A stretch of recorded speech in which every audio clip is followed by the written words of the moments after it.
My name is Dione Lyons, and I've been asked to share what the church means to me during a difficult time. So this is my personal story. I've been attending UPC since 1996 when my husband Ted was called to be the associate pastor here. So it all began 27 years ago. And what it all boils down to is relationships. A few years after being here at the church, small groups were formed to gather for the Lenten studies. That was the beginning of 4 couples that mean so much to me. We continued to gather long time after this Lenten study was over. We gathered about twice a month for the next 20 plus years. We did a variety of studies, sometimes Bible scripture, sometimes other books, always sharing our faith. It was during all those years of sharing the many struggles that life throws at you, like raising children, parents, jobs, work, that our deep bonds were made. We worked at building trust and becoming transparent with each other as best we could. It's not easy to build strong relationships. It's actually hard work. To be vulnerable, to open yourself up, and to share your heart can be very difficult. Yet I am convinced that God is at the core of building relationships. That's why we need the church, a community where we can give and receive. All of us in our covenant group had times of difficulty to overcome through the years, and we were committed to help each other as best we could, be it kind words, rides, providing meals, or just a phone call to show love and support. But death is a difficulty like none other. As Ted's health declined, I was faced with so many difficult decisions, and I was just emotionally wiped out.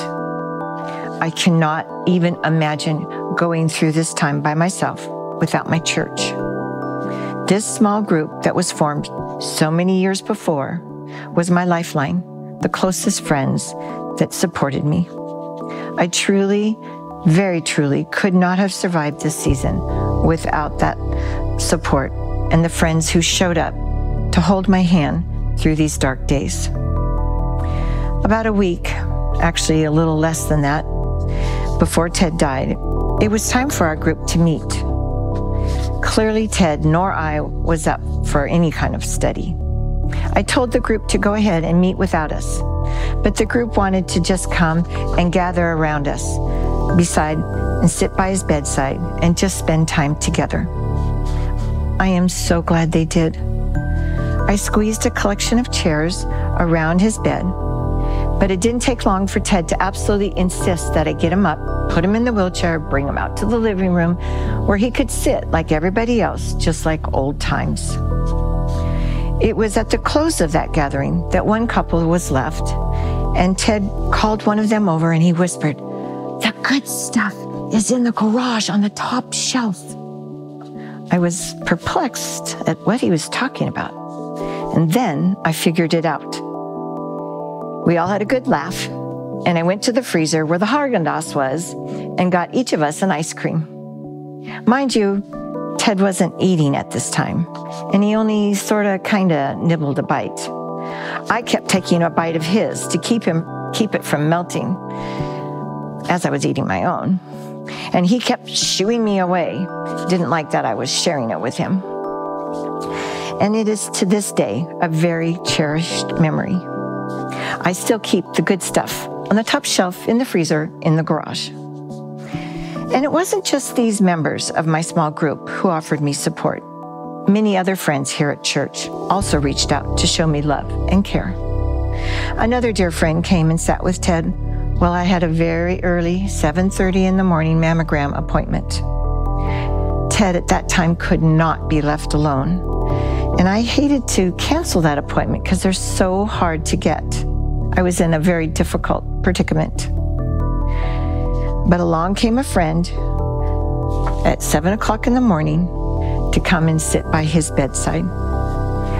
I am so very grateful for the community here at University Presbyterian Church. It is by God's design that we humans are made to be together.